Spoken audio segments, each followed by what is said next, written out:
Segunda historia. La vida de Cuevas.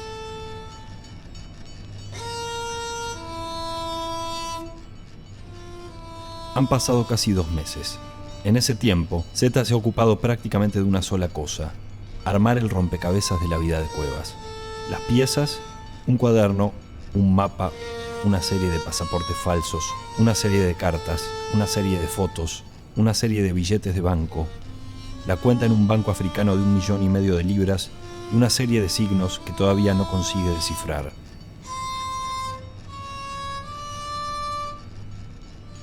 Tiene que arreglarse con esas cosas. No hay nada más que eso. Ese es el mapa del tesoro de Cuevas.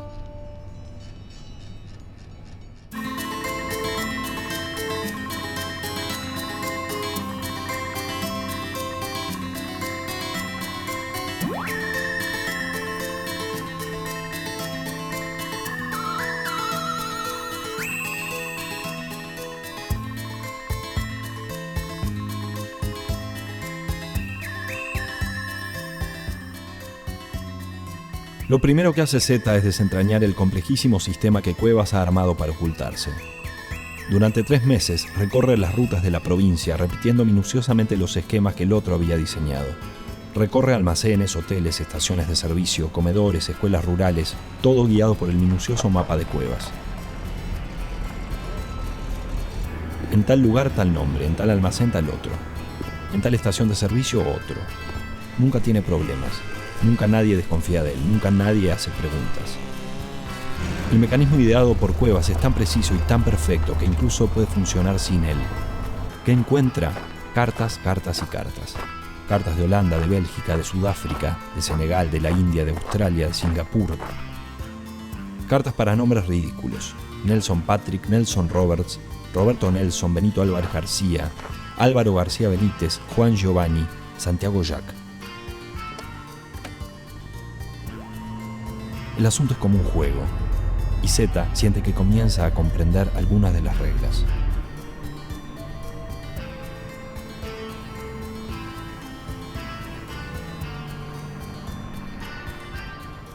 Entre tantas cartas y tantos viajes, algo de la vida de Cuevas empieza a aparecer. La juventud y la infancia de Cuevas no parecen ser demasiado especiales. Apenas un muchacho de la década del 50 en algún suburbio de la ciudad. Nada más. En algún momento, sin embargo, empieza a viajar. Evidentemente, a partir de los 30 años, vive la mayor parte del tiempo fuera del país. Recorre el mundo, conoce gente, se convierte en alguien completamente distinto del de su adolescencia. Tiene una vida más bien bohemia y hasta aventurera. En algún momento, ya cercano a la madurez, empieza a vivir en algún país africano. Allí trabaja en algo relacionado con animales salvajes. No resulta demasiado claro en qué. Es una especie de auditor o consultor del gobierno o de alguna fundación que se ocupa del tema. Lo cierto es que vive en el África hasta los 45 o 50 años. Esa es la etapa más importante de su vida.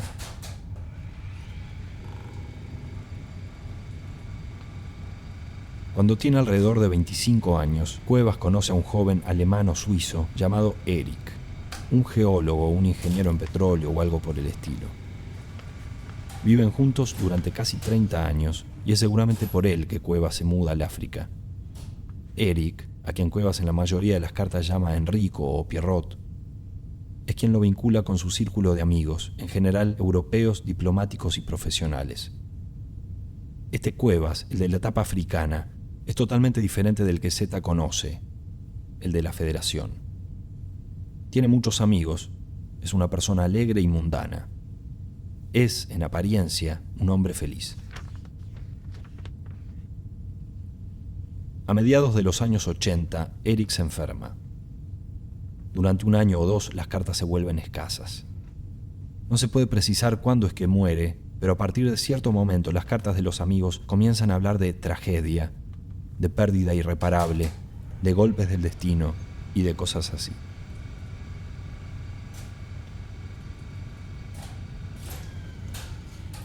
En esa misma época, Cuevas vuelve al país y deja el África para siempre. En los primeros tiempos todavía sigue conectado con sus amigos africanos. Con el correr de los meses, sin embargo, Cuevas se va alejando de ellos y se va quedando solo. Allô bébé, ça va? Bon, on est en train de penser à toi, nous nous souvenons de ces chansons, ces musiques qu'on écoutait ensemble. Et on avait envie, on te fait un disque, une cassette pour que tu l'écoutes. Et alors je veux que tu saches que la première c'est la mienne. Un grand baiser, au revoir.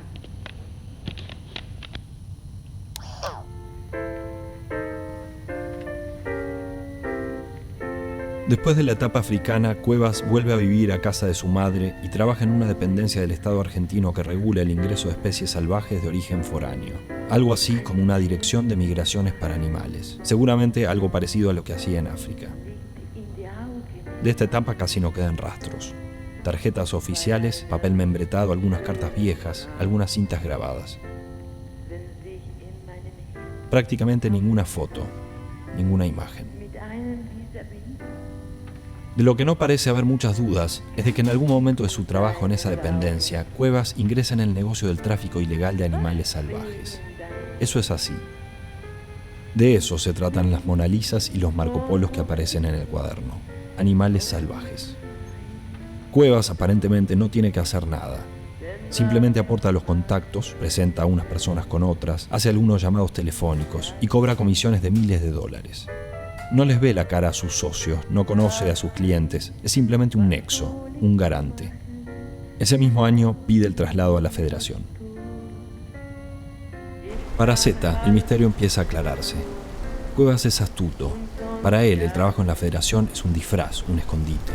En el puesto anterior, era el blanco de todas las miradas y de todas las sospechas. En la Federación, en una oficina perdida, en un pueblo perdido en medio de la provincia, es absolutamente anónimo, es un fantasma en el que nadie piensa. Ya no necesita del otro puesto para llevar su negocio adelante. Ya está. Durante años se mantiene oculto, anónimo, pasando desapercibido para todos. Obsesivo, sistemático, temeroso, se ocupa de volverse invisible. Se inventa otros nombres y otras identidades. Consigue documentos falsos. Nadie sabe a dónde vive ni a dónde está. Destina su correspondencia a parajes remotos que apenas figuran en el mapa, en donde no lo conocen ni pueden conocerlo. Diseña, para el que quiera buscarlo, un indescifrable laberinto de lugares y de nombres. En medio de ese laberinto se encuentra ahora Zeta.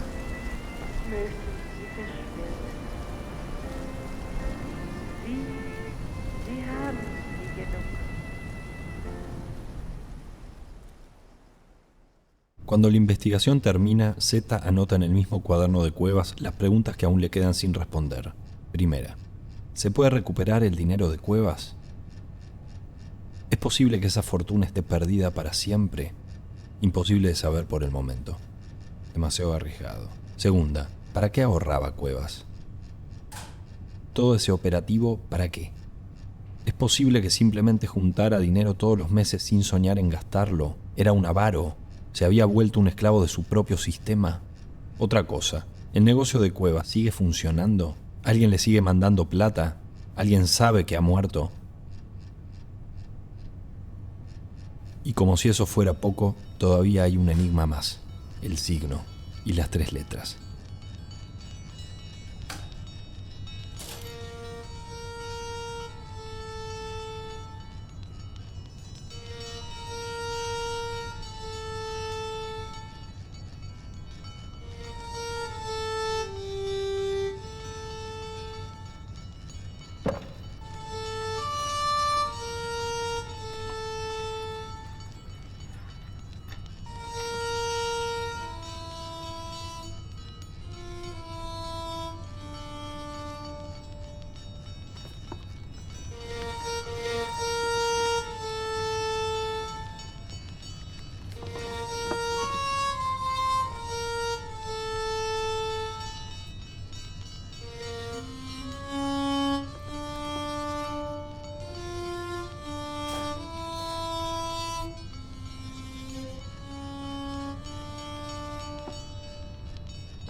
Aras Los Pirineos.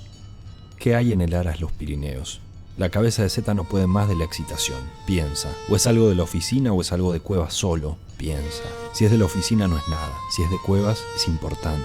Piensa. Palomeque. Hay que preguntarle a Palomeque. Mañana a primera hora hay que preguntarle a Palomeque.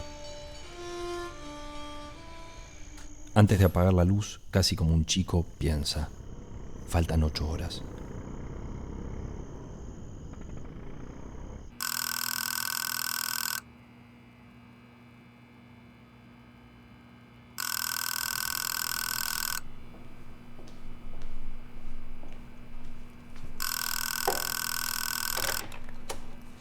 Federación. Sí, habla ella. Ah, ¿cómo te va? ¿Qué decís? ¿Cómo? Pero al día siguiente Palomeque no va a trabajar. Creer. Su hija llama muy temprano e informa ¿pero que su cuándo? padre ha despertado en mitad de la noche con un fuerte dolor en el pecho ¿Pero cómo y que pudo según el ser? médico fue un principio de infarto. Pero él alguna vez tuvo algo así como... Palomeque está bien. Pero, Su vida no corre peligro y apenas tiene que guardar reposo durante qué una barbaridad. semana. Y abandonar el No, tabaco para siempre. No, por favor, que no venga. Más a la derecha. Allá atrás, a ver. No, es un libro más grande, es un libro...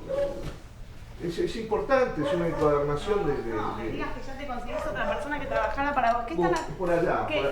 Ay, ¿seguís con lo del libro, papá? Ese libro desapareció. Ese libro está ahí. Hace por lo menos 1 año y medio desapareció de la casa. Y la semana pasada el Hijita, señor ese libro se está ahí. obsesionó con que el libro estaba. Y sí, porque es un libro que me ha Sí, acompañado es un libro que toda te la acompaña. vida. Zeta pasa toda la tarde en la casa de Palomeque.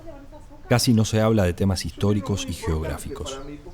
Palomeque sigue sin parar de hablar, pero lo hace de un modo distendido y cómplice. Los temas son menos solemnes y más cotidianos. Y Zeta advierte que fuera de la Federación el personaje es otro. Estoy sirviendo azúcar, Yo le no estoy sirviendo tomo azúcar a él.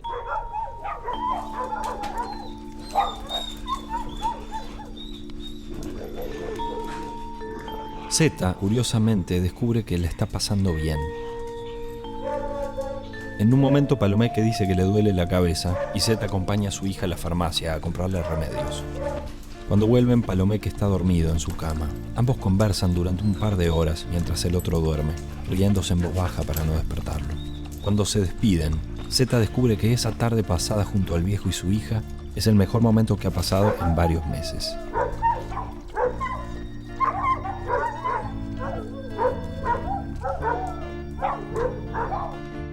Esa noche, al acostarse, encerrado en el lúgubre cuartucho de Cuevas, se dice a sí mismo que ha pasado demasiado tiempo aislado del mundo, pensando en un muerto, llevando la vida de un muerto, envuelto en una historia rarísima.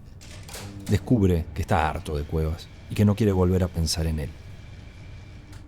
¿Alguien recibió el reporte de los últimos días que tiene que ver con la federación?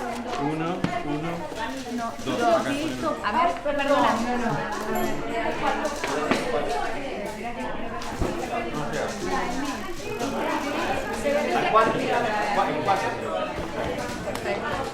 Ahí va, son la cabeza del mes pasado.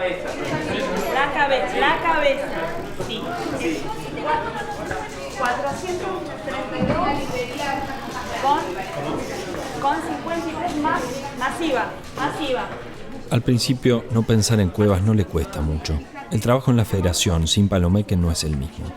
Zeta trabaja como un condenado, el doble o el triple que antes. Con el correr de los días, empieza a pasarle algo distinto. Empieza a disfrutar del trabajo. Decide que tiene que salir más, que tiene que tener amigos, que tiene que conocer otra gente.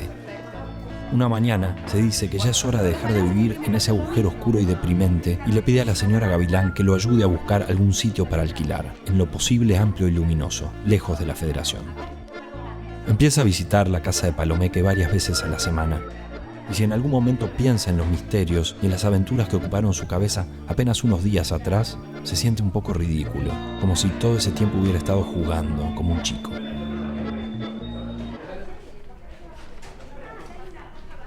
No. No. Ah, sí. Pero... Las certificaciones. ¿Cuáles? La del mes pasado. A ver, sí.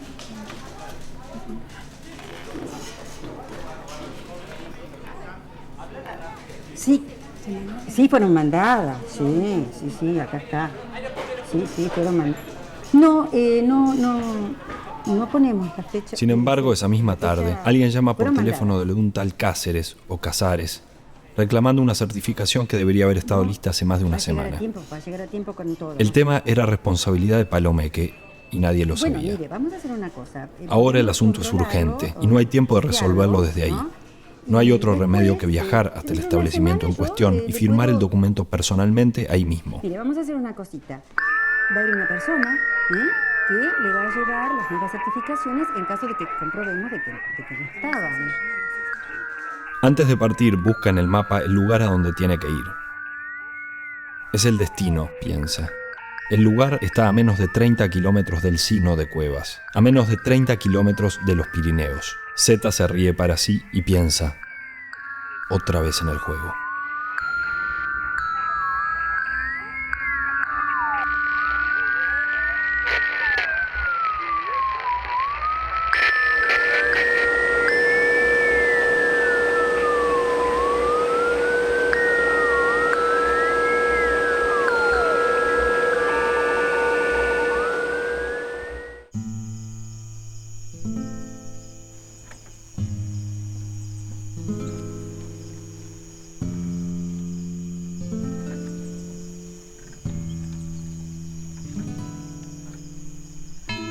Historia 3.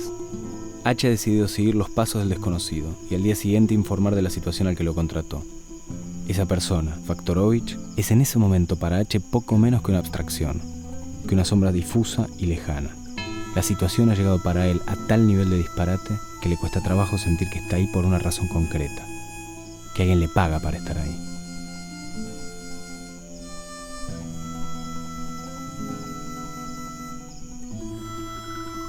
Durante 1 hora o más, el desconocido se entretiene lanzando piedras al río. En un momento, incluso, introduce en el agua una lata y juega a acertarla. H se propone pasar la noche en vela si es necesario, para entender quién es ese tipo y qué está haciendo ahí. En menos de media hora se va a quedar dormido y no se va a despertar hasta la mañana siguiente, cuando a pocos metros de donde él duerme, suceda una nueva explosión.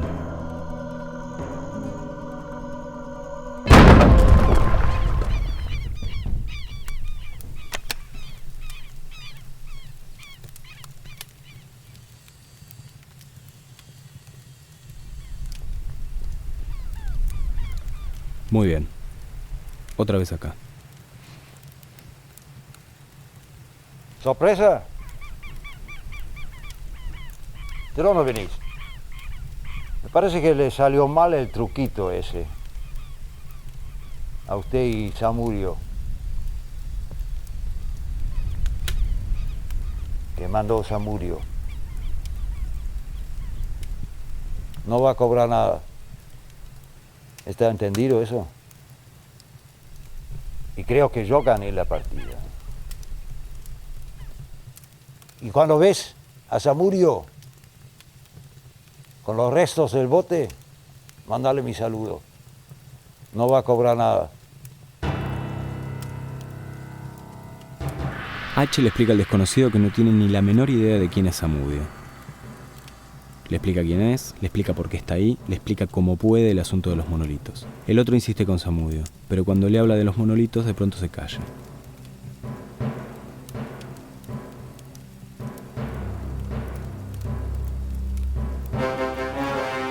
El desconocido reflexiona durante unos segundos. Parece perplejo. Finalmente termina admitiendo que él mismo había recibido una oferta idéntica. Él había trabajado hace muchos años en la Compañía Fluvial del Plata.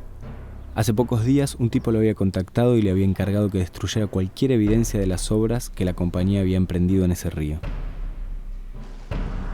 El desconocido admite que no le dieron explicaciones y que tampoco sabe el porqué de lo que está haciendo. Simplemente le ofrecieron buena plata. El desconocido, además, describe a este tipo que lo contrató, y aunque ni H ni él puedan saberlo, resulta evidente por la descripción que se trata de Bañasco. Bañasco, una vez más, estaba ganando la partida. En fin, lo que había pasado era eso. Era por eso que el desconocido destruía los monolitos. ¿Quién es Zamudio? ¿Cuál es su relación con el desconocido? ¿Qué vieja historia de odios los unía? H nunca va a saberlo, y nosotros tampoco. Lo único que se sabe es que por culpa del dichoso Zamudio, H se ha quedado sin bote.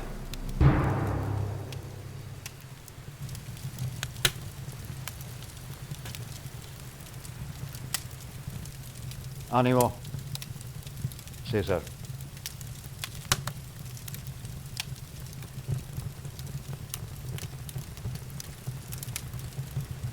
César y H emprenden el viaje juntos. Si bien la misión de uno es antagónica a la del otro, si bien la victoria de uno implica la derrota del otro, César propone: a mí me contratan para dinamitar, yo dinamito. Si alguien antes que yo quiere sacar fotos, que las saque. Antes de que H pueda decir nada, César arranca el motor, lanza una risotada y anuncia: trato hecho.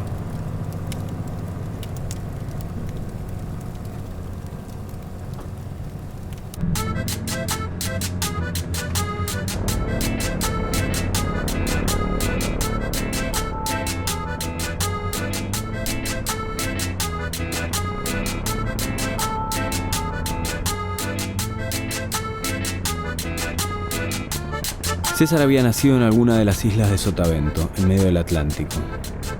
Parecía tener alrededor de 70 años, pero tal vez tuviera más, incluso mucho más. Era hijo de un comerciante alemán y de una francesa que había muerto cuando César era un niño. Había pasado casi toda su infancia viajando por Venezuela y por las Guyanas, acompañando a su padre en sus negocios. Decía con orgullo nunca haber pisado una escuela ni una iglesia. A los 18 años se había casado con una venezolana y había tenido con ella un hijo. Pero al poco tiempo se había embarcado en un buque cisterna inglés y nunca había vuelto a saber de ellos. Había trabajado en las plantas de petróleo en el delta del Orinoco, había sido supervisor en el canal de Panamá, había sido, sin ser ingeniero, jefe de ingenieros en la construcción de un pipeline al norte de Brasil. Había vivido un año en Arabia, donde había tenido otro hijo. A los 40 años, mientras trabajaba en el dragado de un río de la Guyana inglesa, había conocido a un argentino, un tal Peñaflor o Peñafort, que lo había traído a trabajar al sur, a sueldo de la Compañía de Fluvial del Plata. Allí había hecho una buena carrera, había sido director o gerente e incluso había tenido una oficina propia. Sin embargo, decía haber vuelto por propia voluntad al trabajo de campo, al río. En la Argentina se había vuelto a casar, pero no había tenido hijos. Decía no recordar el nombre de esa última esposa, Susana o tal vez Zulema. El último proyecto en el que había participado, antes de que la compañía se fundiera, había sido precisamente el corredor fluvial pampeano. Desde entonces, según decía, se había dedicado a inversiones y proyectos privados. En todo caso, piensa H, no se lo ve demasiado próspero. Cuando el día termina, H ya se ha resignado a que la cosa escape por completo a su lógica y a su comprensión. Sigamos adelante, piensa. Que sea lo que Dios quiera.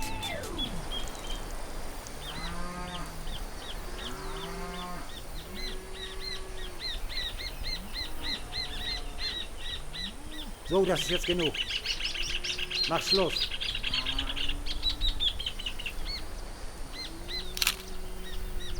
Jetzt bin ich dran. Los, wir müssen weiter.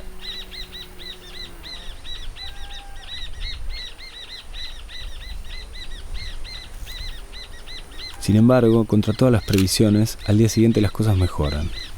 H finalmente puede realizar el trabajo que le han encomendado.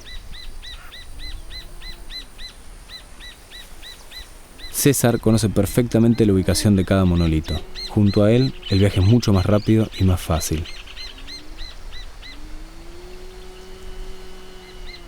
Tal vez no haya sido tan malo toparse con él después de todo. Sin embargo, H no puede dejar de preguntarse si lo que están haciendo es realmente lo que se espera de ellos.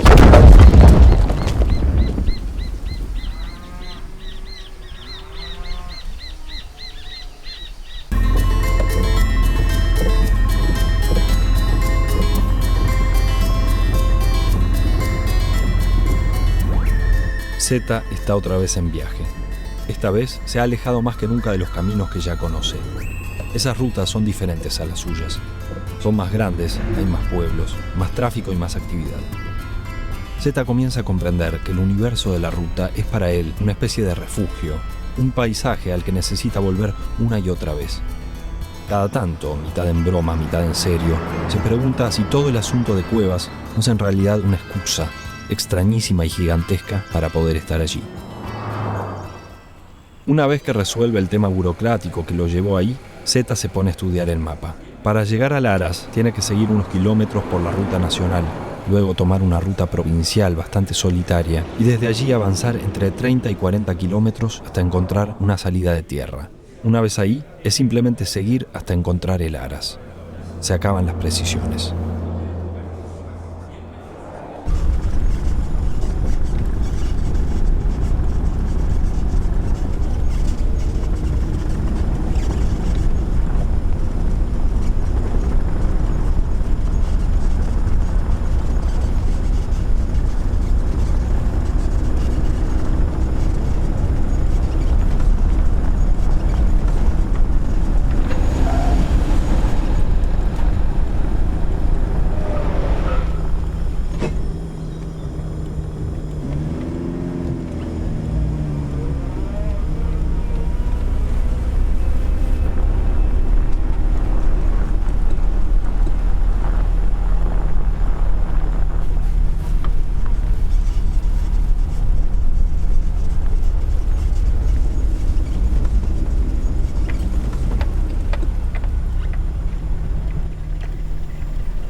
¿Y ahora qué? Piensa Zeta. Nunca había pensado en eso hasta ahora. Ya estoy acá, ¿ahora qué hago? Irme no puedo, entrar tampoco. ¿Cómo voy a entrar? ¿Y si hay gente? Decide esconderse y esperar un poco a ver qué pasa.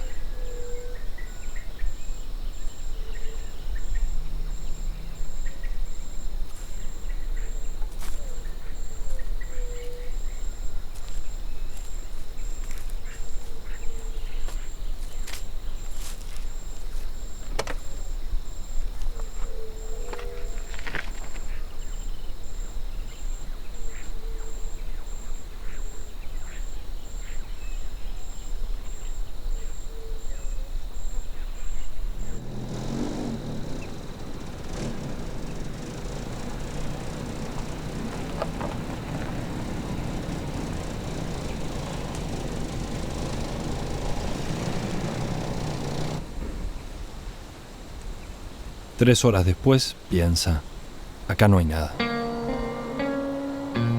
Yo entro.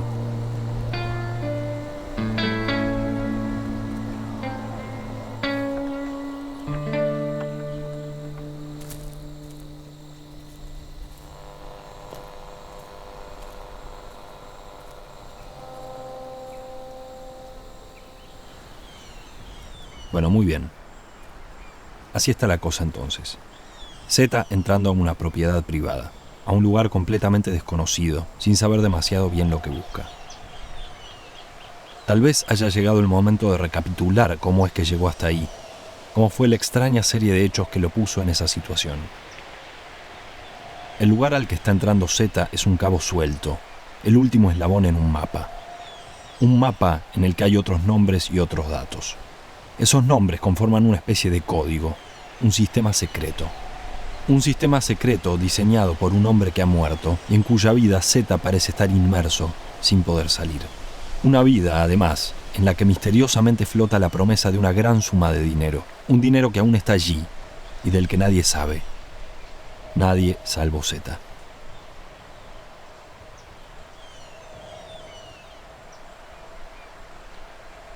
Entonces, ¿qué hace Zeta allí?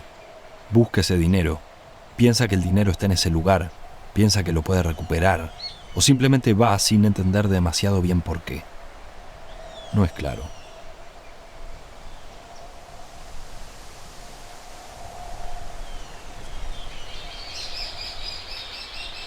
Pero el punto es que conviene tener presente el camino que nos trajo hasta aquí, porque lo que va a suceder es tan particular, tan fuera de toda norma y de toda expectativa, que fácilmente podríamos confundirnos y pensar que todo es apenas una arbitrariedad o una locura. Entonces, después de caminar durante unos 20 minutos, Zeta se topa con una serie de galpones rodeados de un bosque de cipreses y de pinos. El Aras los Pirineos, finalmente.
En el lugar no hay signos de que haya pasado nadie en los últimos meses. Parece haber sido abandonado en forma precipitada, como si los que trabajaban ahí, por alguna razón, hubieran tenido que huir. Sin embargo, en uno de los cuartos, Zeta encuentra señales de actividad reciente. Jeringas, productos químicos, elementos veterinarios y una caja con un nombre: Coronel. Zeta piensa, ¿y ahora quién es este Coronel? ¿Será que en esta historia todavía hay más personajes?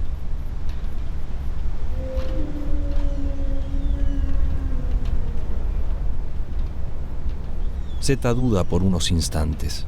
Piensa, debió ser el viento.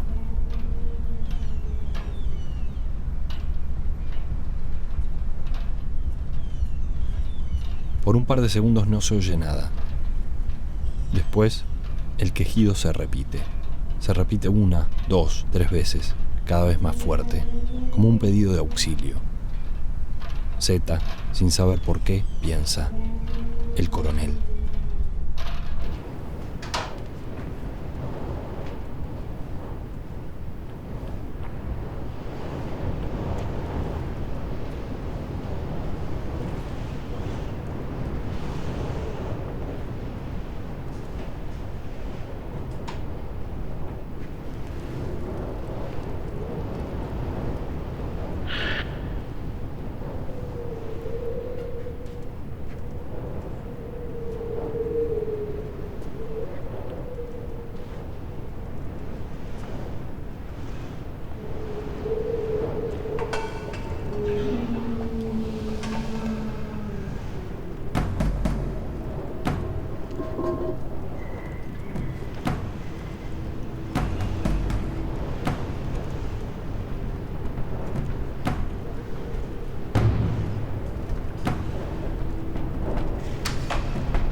El coronel es un león.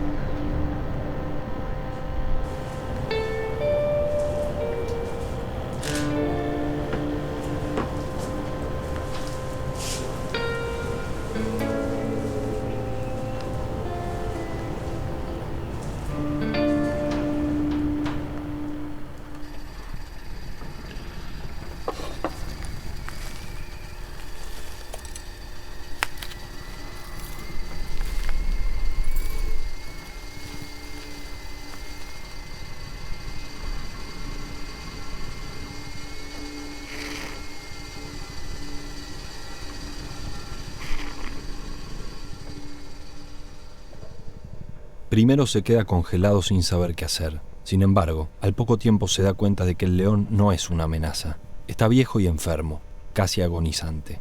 Evidentemente, quienes fueran que estuvieran ahí antes, por algún motivo se habían llevado a todos los otros animales, pero habían dejado al león. Seguramente estaría demasiado enfermo para un traslado tan rápido y tan peligroso, y querían asegurarle una muerte digna.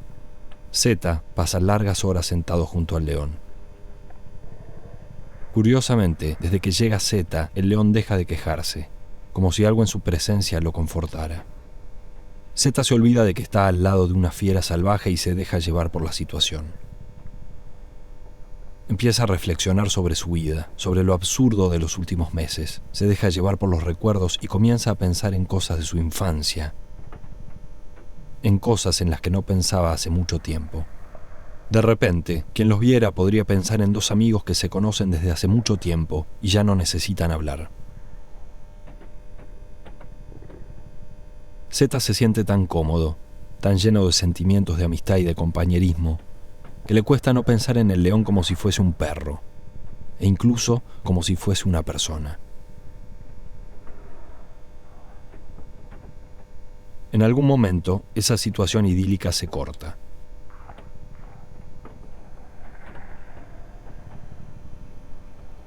De a poco, a lo lejos, comienza a oírse un motor, cada vez más cerca.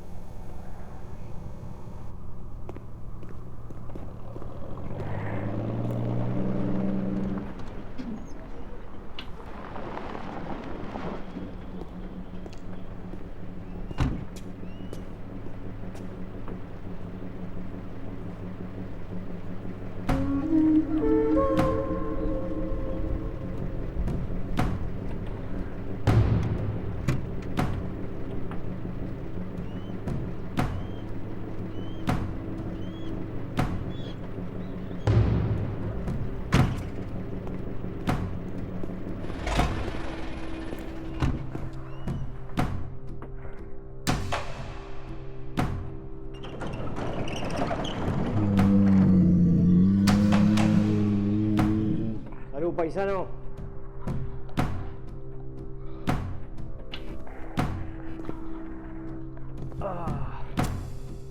¿Cómo anda, amigo? ¿Más o menos?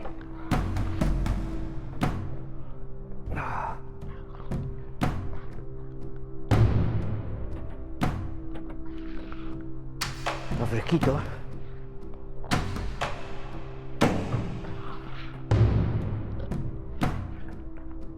¿Qué pasa? ¿Tiene fiebre?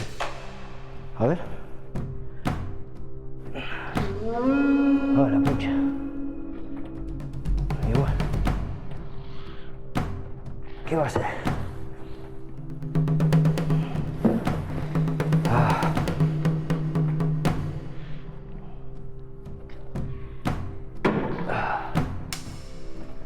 ¿Qué va a hacer, compañero? Toda la vida tiene su final.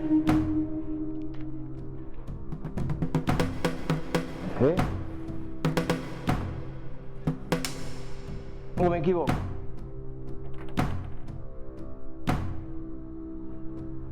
No se preocupe, viejo. Ya está.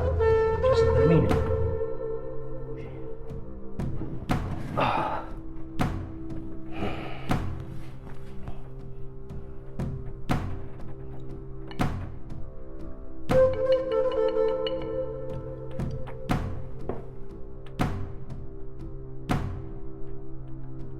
Se puede quejar, ¿viste? Vivió su vida. Vivió una punta de año, ¿o no? Si usted ya estaba acá, antes de que llegara el Popeye, me acuerdo. Sí, antes de que llegara el Popeye. Sí. No me acuerdo nada. Qué locura ese animal, Popeye, ¿no? Me dijeron que lo tira uno allá por el norte, en Brasil. Qué coronel. Oh, qué manjar,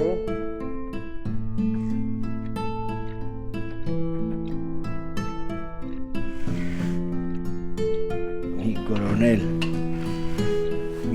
del León. Mi coronel del León, un majestuoso guerrero, africano verdadero y criollo por adopción. Hoy le canto esta canción para que sea su despedida. Y aunque nadie me lo pida, como soy criollo de ley, sé cómo hay que hablarle a un rey en el final de su vida. Oh.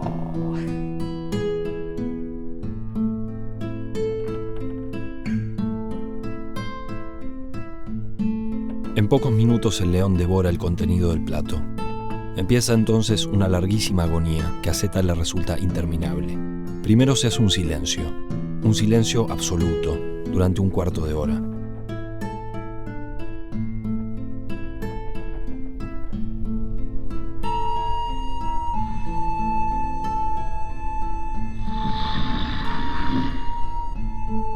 Después el león empieza a respirar con fuerza, como agitado. De repente, esa agitación se convierte en furia y el león comienza a rugir en forma atronadora. Ruge durante largos minutos, 10 o más. En ese momento, nadie diría que está a punto de morir. Se comporta como un león en la flor de la edad, es majestuoso e imponente. En un momento queda largos minutos en silencio, como una estatua.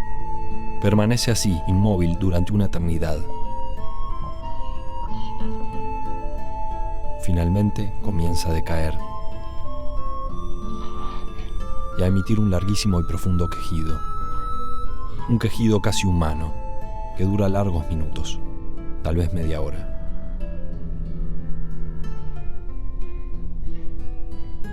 En algún momento el quejido se calla y solamente se oye al león respirar con dificultad. Se oye cada vez menos hasta que se hace casi inaudible. El león se acurruca como si se preparara para dormirse. Ya no se ven del león otra cosa que unos ligerísimos movimientos. Primero en la cabeza, en el abdomen y en la cola. Lanza un último rugido que parece desafiar todo. Un rugido altivo y espeluznante por espacio de varios minutos. Después se hace un silencio. Ese silencio significa que el león ha muerto.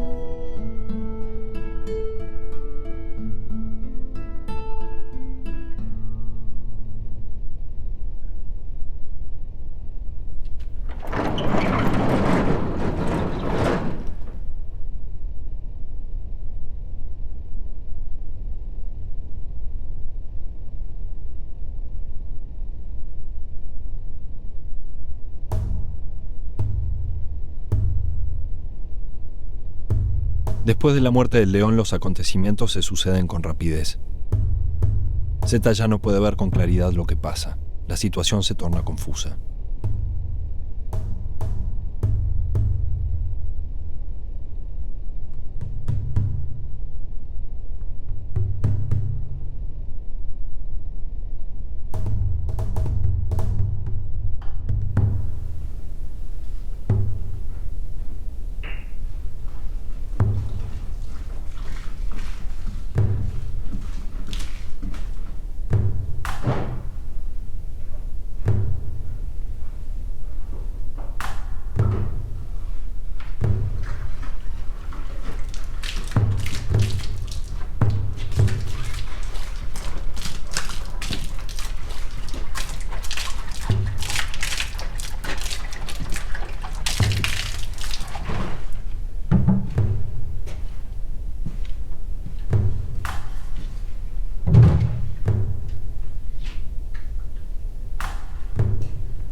Los recuerdos de Z se vuelven cada vez más dispersos. Recuerda una horrible sensación de sopor. Se recuerda a sí mismo luchando por no dormirse. Recuerda despertarse en medio del fuego y no tener fuerza para ponerse de pie. Se recuerda caminando en medio de las llamas. Se recuerda fuera del galpón en llamas, sin saber cómo hizo para salir. Recuerda haber oído a sus espaldas el galpón derrumbarse, invadido por el fuego. Recuerda haber corrido durante horas por el campo abierto sin tener muy claro para qué ni en qué dirección. Recuerda, y esto es extraño, una vaga sensación de euforia en el momento de correr, resultado tal vez de los productos químicos que inhaló en medio del incendio. Recuerda estar tirado en medio del campo y ser despertado por un ruido rarísimo, una luz que parece venir de un tanque o de un tren. Después, deja de recordar. Vení y comete todo. En Mundo Universo, este invierno nos volvimos locos. Vení y aprovechá las ofertas en guantes, bufandas, poleras y todo para la calefacción del hogar. Catalíticas, tiro balanceado.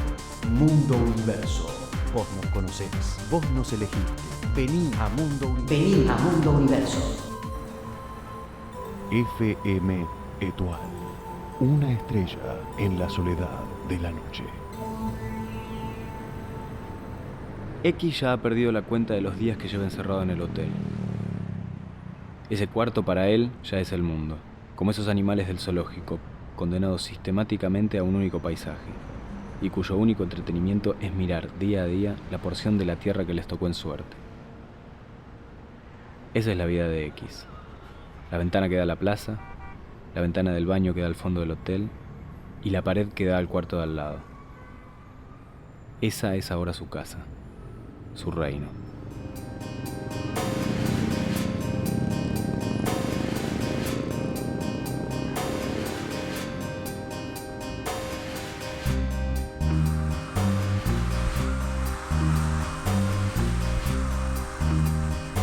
Forrajera Zuni, 25 años de experiencia nos respalda. Forrajera Zuni le acerca las nuevas leguminosas.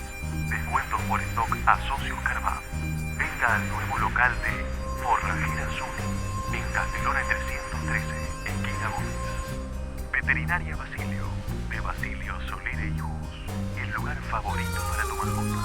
Llegaron los nuevos siameses a Veterinaria Basilio. Vení a conocerlos. Avenida San Martín, 432, al lado del Chuchú. Oasis, un lugar donde se detiene el tiempo. Vos y tu pareja, vengan a Oasis. Descuentos a partir de las 3 de la mañana. Oasis, Ruta 5. Prácticamente no hace otra cosa que mirar por la ventana, a toda hora del día y en todo momento. Comprueba que la vida de un pueblo es un mecanismo cerrado, preciso como el de un reloj. Un hombre cruza la plaza todos los días a las 9. A veces usa un traje celeste, a veces usa un traje gris. Cada día, al despertarse, X se siente a esperar que pase, y apuesta con cuál de los dos trajes lo verá pasar. En la pared del fondo, nota que en 2 cuartos las luces se mueven de manera idéntica. Dictamina. La 308 y la 415 están mirando el mismo canal. Con esas cosas se distrae, de esas tonterías se compone su tiempo. Un día mira a un tipo que acompaña a una chica que trabaja en uno de los bares de la plaza. Él habla mucho, intenta hacerse gracioso, ella se ríe, pero no pasa nada. Todavía tienen distancia. La situación se repite durante varios días. Un día, X descubre al tipo escondido detrás de la fuente, esperando a ver si ella viene. X se da cuenta de que él está intentando forzar un encuentro.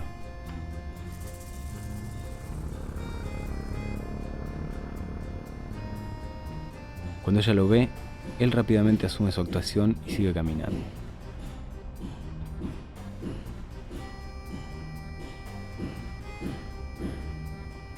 A los pocos días, X ve cómo ella descubre la treta y sin que él se dé cuenta, enfila para otro lado, evitándolo.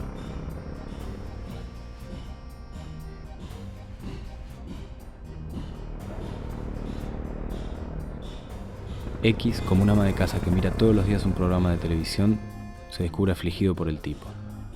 Quisiera aconsejarlo, quisiera decirle, todavía no, paciencia. Durante varios días ninguno de los dos aparece. X va a la ventana a la misma hora esperando que pasen, pero no pasan.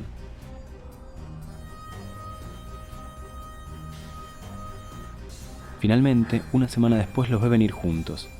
La situación parece de nuevo distendida. Se sientan y hablan alegremente. En un momento, él pone su mano en la pierna de ella y ella no la saca. Parece haber una buena sintonía entre ellos y cuando se van, él pasa un brazo por encima del hombro de ella y ella se deja. Durante algunos días vuelven a no aparecer.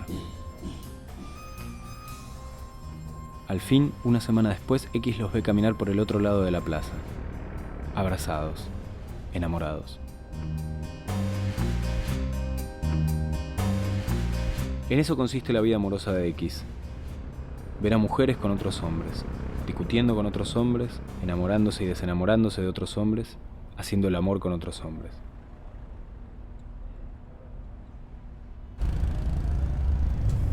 Alguna vez consigue un amor un poco más duradero. La descubre en una de las habitaciones de atrás, donde generalmente solo hay viajantes de comercio o matrimonios viejos. Como él, parece pasarse todo el día en el hotel. X le espía en todo momento y enseguida se aprende su rutina de memoria. Nunca desayuna. Se levanta cerca del mediodía y toma sol desde la ventanita de su cuarto.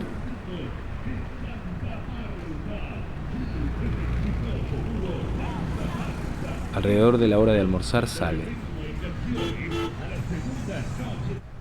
Vuelve casi a la caída del sol. Ahí fuma un cigarrillo tras otro durante largas horas hasta que se hace de noche.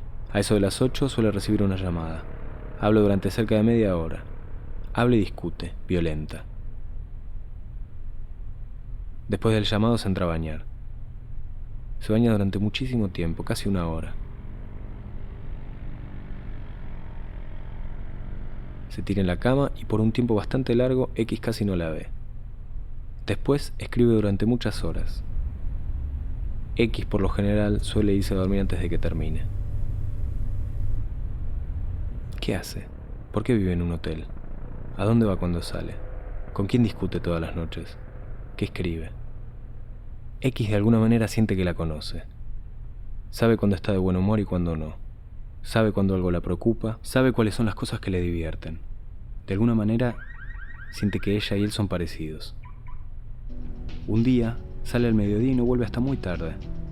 Cuando finalmente aparece, X descubre que está celoso. La vecina se convierte para él en una compañera, en alguien con quien comparte su vida. Ella, que ni sospecha de su existencia, que nunca lo vio, increíblemente hace que X lleve los días con mayor felicidad, que se sienta menos solo.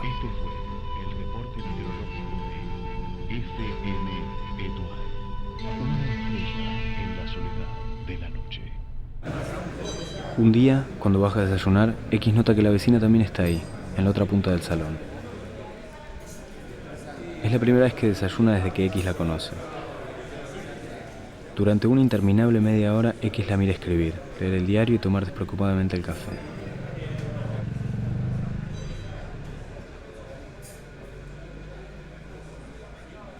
Cuando termina de desayunar pasa cerca de él, pero sus miradas nunca se cruzan. A X la novedad no le gusta. Siente que es un mal presagio. Efectivamente, a las pocas horas, la vecina ya se ha ido.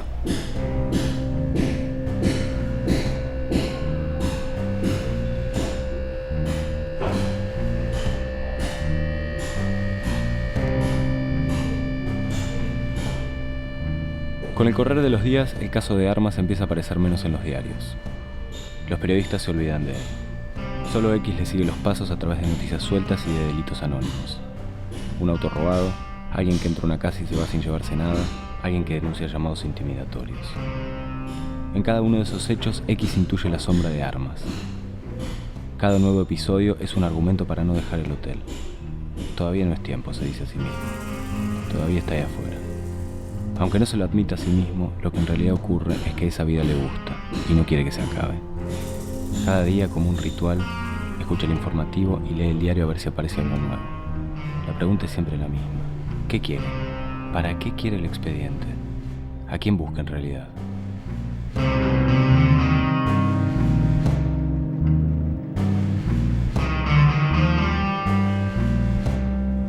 Un día algo en el diario le llama la atención.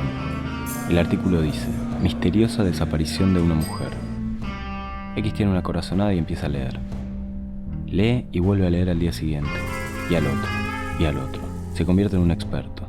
Lo analiza de arriba abajo y no descansa hasta que cree, por fin, tener la solución.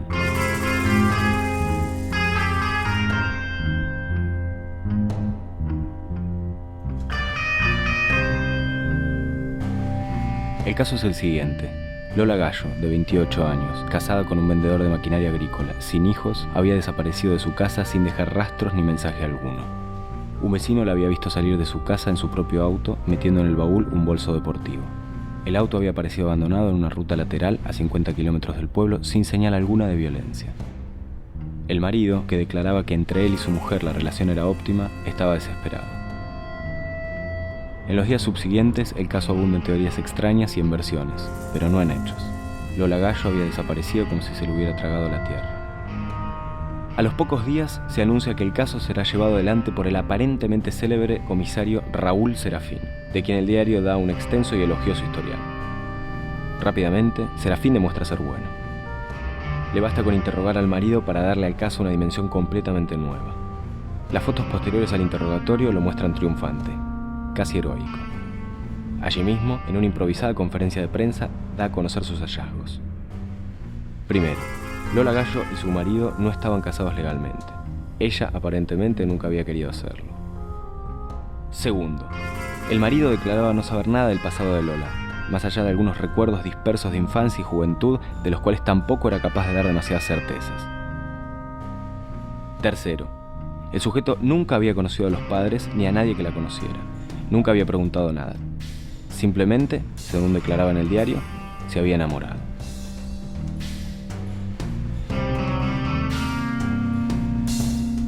Cuarto, no había fotos de Lola, ninguna foto. Según el marido, odiaba las fotos. Alguna vez él le había tomado una sin que se diera cuenta. Ella la había encontrado y la había quemado. Quinto, y aquí Serafín se mostraba exaltado. El marido ni siquiera podía asegurar que hubiera visto nunca el documento de su mujer. No sabía cómo se llamaba. Lola no es un nombre, le había dicho Serafín. El marido no había sabido qué responder. No había ninguna Dolores Gallo, ni Laura Gallo, ni Lorenza, ni Luisa, ni Leonor Gallo que respondiera a la descripción de Lola. En resumen, declaraba triunfante Serafín, no sabemos quién es, ni dónde está, ni cómo es su cara, ni por qué se fue, ni cuál es su historia, ni cómo se llama. Una vez más, no sabemos nada. X cierra el diario. Durante días enteros se dedica a resolver el caso. Está convencido de que el caso de Lola Gallo y el de Armas están relacionados. No sabe por qué, pero cree eso. Revisa el expediente, revisa los recortes de Armas, revisa los recortes de Lola Gallo, dibuja cuadros sinópticos, escribe y escribe. Elabora una larga lista de preguntas y una larga lista de hipótesis. La hipótesis que responda a todas las preguntas, piensa, será la correcta. 3 días después, esa hipótesis aparece. Primero, los hechos. Oyarzún muere en la masacre del Molino San Martín. Sin embargo, el oro del botín nunca aparece. Ardiles, pariente de Oyarzún, es injustamente puesto en prisión sin tener nada que ver. Nunca le encuentran el oro. Los Armas, que sí participan del golpe, están libres. Sin embargo, un expediente confidencial los puede mandar a la cárcel. Orlando Rey, que por algún motivo se ha quedado con el expediente, recibe la noticia de que alguien está interesado en comprarlo, y se contacta con ese alguien. Entonces, ¿quién es la persona interesada en comprar el expediente? ¿Quién puede beneficiarse con que los Armas vayan presos? ¿Alguien que quiere la liberación de Ardiles? ¿O alguien que tiene el oro de la masacre del Molino y teme que los Armas lo encuentren? Por lo tanto, Armas sabe que había alguien más en el episodio del Molino. Armas sabe que ese alguien se quedó con el oro. Armas quiere el oro, y para eso tiene que encontrar a ese alguien. Armas sabe que encontrando a quien quiso comprar el expediente, encontrará el oro. En conclusión, ese alguien necesita que los Armas estén presos. Ese alguien vive oculto, bajo una identidad falsa, hasta conseguir el expediente que mande presos a los Armas. Ese alguien lee acerca de la muerte de Rey y concluye que Armas ya tiene consigo el expediente. Ese alguien sabe que ha perdido su última carta, que está desprotegido y que lo único que puede hacer es huir. Ese alguien es Lola Gallo. Lola Gallo, o como se llame, participa, sin que los Armas lo sepan, en la masacre del Molino San Martín. Tal vez sea la amante de Oyarzún o la hija de Oyarzún. Tal vez una mera cómplice. Lola Gallo, en cualquier caso, logra hacerse con el oro y desaparecer. Se inventa una identidad cualquiera, enamora a un pobre infeliz y se mantiene oculta durante varios años. Lola Gallo sabe, sin embargo, que los Armas no se quedarán de brazos cruzados y que no estará tranquila mientras ellos estén sueltos. Lola Gallo se entera de la existencia del expediente que tiene oculto Orlando Rey. Se contacta con él y le ofrece comprarlo. Lola Gallo lee sobre la muerte de Rey. Teme que Rey les haya dado a los Armas la poca información que tiene de ella. Piensa, están cerca. Lola Gallo deja de ser Lola Gallo y desaparece sin dejar rastro. A los pocos días, el diario publica una noticia. El caso de Lola Gallo estaba cerrado. Súbitamente, el marido había decidido levantar la denuncia por desaparición. Aparentemente había recibido un llamado de Lola en el que ella decía estar bien, declaraba estar visitando parientes en otro país y anunciaba que se quedaría ahí por tiempo indeterminado. La historia era absurda, era evidentemente una mentira fraguada por la torpe imaginación del marido. Sin embargo, él insistía en levantar la denuncia, y contra eso nadie podía hacer nada. Indignado, antes de partir, el comisario Serafín había declarado: aquí alguien me ha estado tomando el pelo.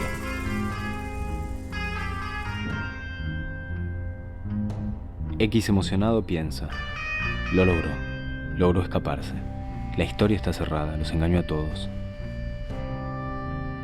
Y agrega con cierto orgullo: a todos, menos a mí. Sin embargo, la cosa no es así. X está equivocado en cada detalle, desde el principio. Él nunca lo sabrá, pero absolutamente toda su teoría es falsa. El caso de Lola no tiene nada que ver con el de Armas. Ni Armas oyó hablar nunca de Lola, ni Lola oyó hablar nunca de Armas más allá de la imaginación de X. La historia es otra.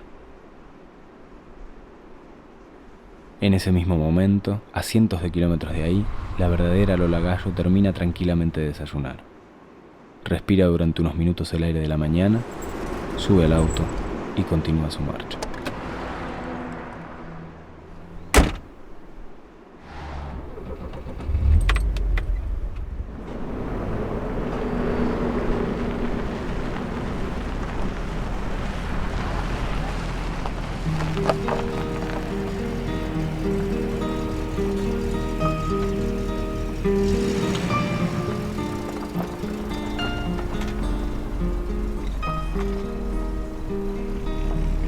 Cuando era un chiquillo, qué alegría, jugando a la guerra noche y día, saltando una verja, verte a ti y así en tus ojos algo nuevo descubrir. Las rosas decían que eras mía. Es cierto que no había preguntado nada ni sabía nada de ella. De algún modo, había sido tan extraña la forma en que ella había llegado a su vida que él había querido evitar hasta donde le fuera posible hacer cualquier pregunta, tomar cualquier decisión, exigir nada de ella. No hacer nada que pudiera llegar a espantarla o hacer que se fuera de manera tan imprevista como había llegado. En el fondo, siempre supo que el asunto podía terminar de esa forma, pero mientras él pudiera evitarlo o siquiera demorarlo, lo haría. Haría cualquier cosa que fuera necesaria. No había pasado una semana de que se hubieran visto por primera vez y ya estaban viviendo juntos. Él siempre sintió que ella se estaba refugiando, que para ella, él era como un último pedazo de madera para mantenerse a flote tras el naufragio. Eso, de alguna manera, le daba seguridad, equiparaba para él un poco las cosas, le daba un poco de manejo de la situación. Porque lo cierto es que para él, ella siempre fue como una especie de regalo de lujo que le había llegado por error, una criatura de otro mundo, una bendición casi inmerecida. Entre los dos siempre flotó, silencioso, ese pacto. Ninguno de los dos se engañaba. Ella se dejaba estar con él, siempre un poco distante, siempre enigmática, como un gato. Eso era lo que ella podía. Para él era más de lo que nunca había tenido. Y así pasaban el tiempo, felices. A él cada cosa que ella hacía le parecía reveladora, proveniente de un mundo nuevo. La manera en que hablaba, la manera en que lo miraba a la mañana temprano, siempre despertándose antes que él, la manera en que escuchaba las novedades que él le traía todos los días, como una madre enternecida con las cosas de un chico. Por eso, cuando ella finalmente desapareció y él hizo todo el escándalo que hizo, se sintió casi un traidor. Estas eran las reglas, se repetía una y otra vez. Siempre estuvo claro que esto iba a pasar, y sin embargo no podía resignarse a dejarla ir así como así, a volver mansamente a su mundo de hombres, de tractores, de tierra y de barro. Era demasiado pedirle, Lola. ¿Pensará ella alguna vez en mí? ¿O habré sido apenas un comparsa, una parte de uno de sus disfraces? ¿Habré existido alguna vez para ella? Y se aferraba a esta pregunta como a algo sagrado. Porque si algo tenía claro es que el tiempo que había estado con ella era la única época de su vida en la que él había sido alguien, en la que había existido realmente. Nunca se olvida que fuiste mía, mas siempre serás en mi mirar, la prima clara de primavera. Entonces ella llamó. Suspendé todo ese escándalo, le dijo.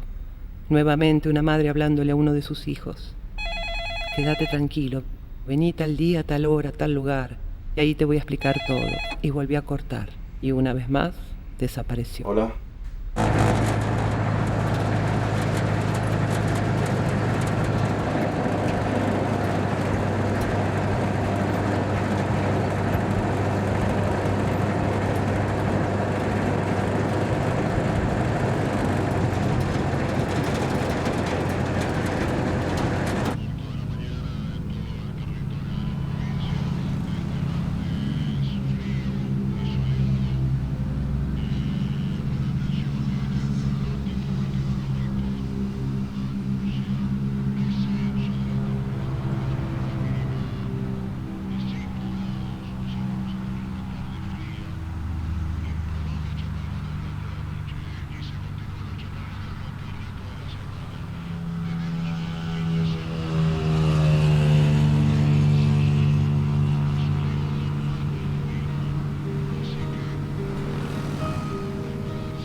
Cuando era un chiquillo, qué alegría. Cuando el viejo la vio por primera vez, ella todavía no había cumplido 15 años. El viejo pensó, yo no voy a hacer esto. Todo tiene un límite. Habré cometido muchos errores, pero no voy a cometer este. Y así, en tus ojos, algo nuevo descubrir. Una semana después, ya recorrían juntos las rutas de un lado al otro, y al viejo le costaba recordar cómo era cuando ella no estaba todavía con él. Con Lola pasaba eso. Una vez que llegaba, era como si hubiera estado siempre. Al viejo le gustaba pensar en sí mismo como en un apostador, incluso como en un estratega. No hacía sus negocios para ganar dinero, no quería ser rico, ni próspero, ni establecerse. Le divertía jugar, inventarse sus metas, sus enemigos y sus batallas. Todo el tiempo le daba consejos como a un maestro. La clave está en no establecerse, en no necesitar a nadie ni nada. Hay que saber cuándo irse, hay que estar siempre listo para irse. Cuando ellos parpadean, vos ya te fuiste. La clave, muñeca, es estar siempre listo para perderlo todo de un golpe. Nunca te olvides de eso, porque eso es lo que te va a pasar. Mas sé que sabrá de mí sufrir, porque mis ojos una lágrima hay. Recorrieron juntos la provincia de un lado a otro más de 100 veces. Había días en los que no tenían un centavo y había largas temporadas en que eran ricos. Se querían como a nadie, pero en el trato mutuo eran más bien fríos. ¿Qué querían demostrar? ¿Podían vivir el uno sin el otro? El viejo pensaba, nadie le hace reír como la hago reír yo. Eso es así y siempre va a ser así. Y en eso el viejo tenía razón. Después de todo lo que le pasó, en ninguno de los caminos que llevó su vida, Lola volvió a reírse como en aquel entonces. Cuando el viejo se fue, ¿por qué se fue? Tal vez un día al levantarse la miró y pensó, no puedo vivir sin ella. Al otro día ya se había ido. Se dio cuenta de que hacía años que no estaba solo. Sintió vértigo. Por primera vez en su vida se sintió realmente viejo. Pero inmediatamente una de sus frases lo consoló. Amigo mío, otra vez el camino es todo nuestro. Siempre serás en mi mirar, lágrima clara de primavera, el gato que está en la oscuridad, sabe que mi alma una lágrima hay. Durante varios meses evitó cualquier posibilidad de cruzarse con ella. Después, desesperadamente, la buscó. La buscó por años, a lo largo de toda la provincia. Él, que la conocía como nadie, estuvo a punto de darse por vencido. Es realmente buena, pensó. Es mejor que yo. Cuando ella finalmente apareció, casada con un pobre infeliz que vendía tractores en un pueblo del oeste, el viejo descubrió que estaba nervioso, como ante una primera cita. ¿Qué le diría? ¿Era posible que ya no quisiera verlo? Le dejó una pequeña nota en la puerta de la casa. Te extrañé mucho, sin firmar. ¿Para qué? El viejo descubrió que se sentía un joven de 15 años. Pero ella no apareció. El viejo la esperó durante largas horas y cuando se hizo de noche la fue a buscar, pero ella ya había desaparecido. Siento que tú estás en esa estrella, el gato que está triste y azul, nunca se olvida que fuiste mía, mas siempre serás en mi mirar, lágrima clara de primavera. Cuando ella finalmente lo contactó, indicándole un día, una hora y un lugar, el viejo descubrió que tenía miedo. Ya no estoy para estas patriadas, pensó. Miró el reloj y descubrió que aún estaba a tiempo.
¿Cómo les va? Bien. ¿Hablaron? ¿Se presentaron? Quiero decir, ¿saben? Poco. Nada.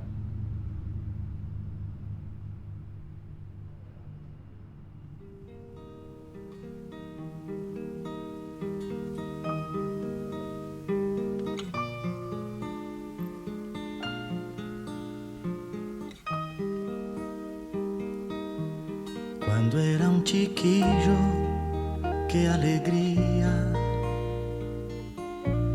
jugando a la guerra noche y día,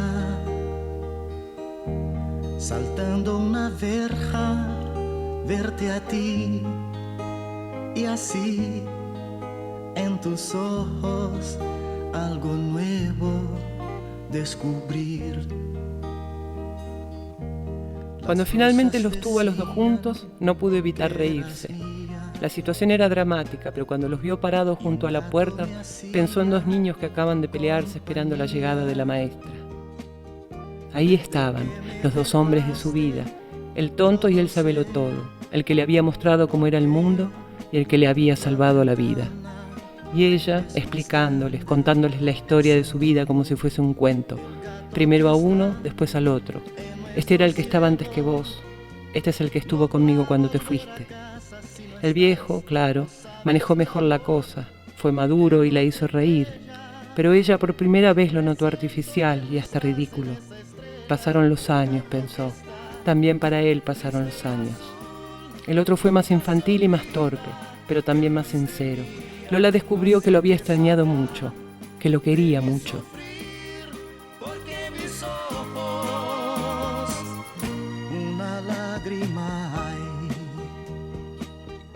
Ya era demasiado tarde, borrón y cuenta nueva, a otra cosa, a otra vida. Sabía que se iba a levantar y que ellos se iban a quedar mirándola irse como dos perros abajo de la lluvia. Pero bueno, pensó, ya es hora de que se hagan hombres.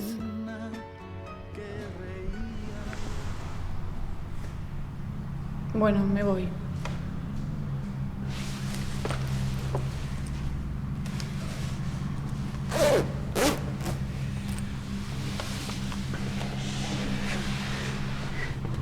Nena,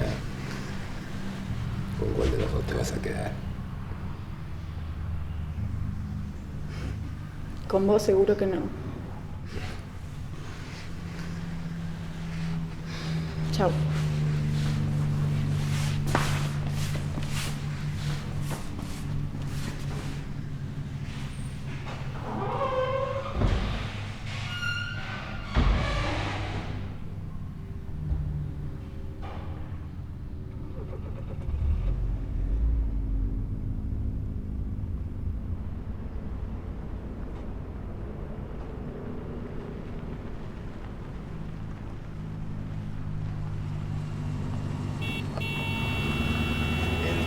Que está triste y azul, nunca se olvida que fuiste mía, mas siempre serás